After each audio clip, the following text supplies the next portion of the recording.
Ciúme. Ciúmes. Por que você trouxe esse tema, Alex? Então, Bia, eu percebo muito essa coisa da criação. Às vezes a gente cria muito na cabeça da gente, né?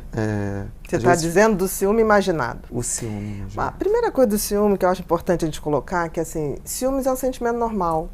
Todo mundo sente. Porque tem muita gente que se vangloria de falar assim, eu não sinto ciúmes. Não existe. Ciúmes, tudo depende do grau. Eu digo que tem um espectro do ciúmes. Você tem o ciúme saudável, que é um zelo, é um cuidado. E é interessante que em espanhol o ciumento é chamado de zeloso. Né? É cuidadoso. Então, assim, não tem a palavra ciúmes em espanhol. Tem zeloso. Que é essa coisa do zelo, de ter cuidado. Então, quem ama, é óbvio que tem esse cuidado com o outro, tem um pouquinho de querer o outro mais para si. Então, isso é normal. Eu acho o ciúmes uma coisa muito normal. O que se torna patológico é quando esse ciúmes deixa de ser esse cuidado, essa coisa de olhar com mais carinho, de perceber quem está olhando, quem não está olhando, mas aquilo até dando uma coisa de satisfação de ver que a pessoa que você gosta desperta olhares, admiração, isso é bacana.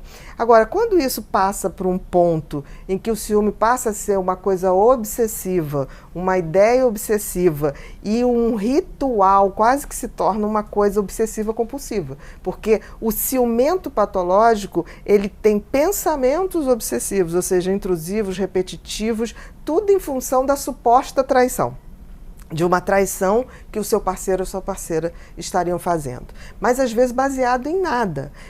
Ou às vezes baseado numa troca de sorriso, numa gentileza, numa coisa muito simples. Então ele começa a imaginar situações a partir dali e passa realmente a sofrer com aquilo. E começa num mecanismo de ações quase ritualizadas de controle. O que me preocupa, assim, já que a gente tem falado muito sobre border, é porque às vezes todo mundo fala assim, o border é ciumento. E eu não gosto de colocar ele só, a gente não porque pode não é uma característica. O ciúmes não é uma característica Exatamente.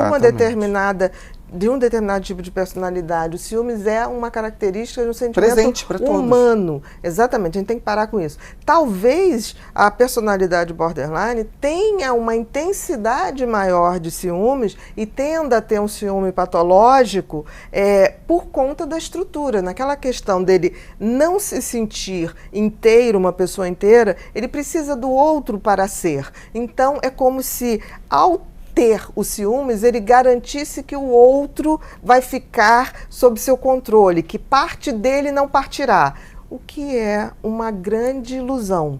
Porque, assim, toda vez que uma pessoa deixa de ter um ciúmes saudável e passa a ter um ciúme patológico, ela fica tão obsessiva em relação ao outro que ela acaba sufocando o outro. Então, tudo que ela não queria era perder. E ela perde justamente por esse excesso de controle e de querer ter tudo da vida do outro na sua mão. O ciúme é gostoso porque, às vezes, ele faz a gente resgatar nossa autoestima também. Nossa, você se arrumou para quem? Me arrumei para trabalhar. E, às vezes, a gente se sente assim bem, que é um ciúme gostoso. Agora, existe aquele ciúme obsessivo, que é o ciúme de invadir, né? Pegar o seu celular. Essa coisa do celular e de redes sociais, ela tornou o ciúmes uma coisa muito mais abrangente, né? Porque uma pessoa que começa a entrar num ciúme patológico, em geral, ela tenta ter o controle do celular da pessoa, e que é muito delicado isso, porque assim, é uma privacidade, porque hoje o celular, a gente não pode esquecer que é um computador muito possante, né? Então você tem ali a sua vida profissional, a sua vida afetiva, a sua vida entre amigos, e entrar na sua casa, é como se entrasse no seu universo totalmente. Eu não sou contra que as pessoas possam ter acesso, mas não por uma imposição, por uma simplicidade, porque não tem nada ali para esconder. Agora, quando isso passa a ser uma regra de controle, é muito ruim. Porque o ciúmes, ele parte de uma desconfiança. Então, ele, ao ser alimentado, ele o tempo inteiro está reforçando que eu estou com alguém, mas eu não confio nesse alguém. Como você pode amar uma pessoa que você não confia? Porque confiar não é só o fato de você trair ou ser traída. O confiar é a pessoa que eu confio para dividir minha vida, que vai me dar a mão quando eu precisar, que vai me dar força quando eu precisar me levantar. Então, se você não confia, como é que você vai contar com aquela pessoa?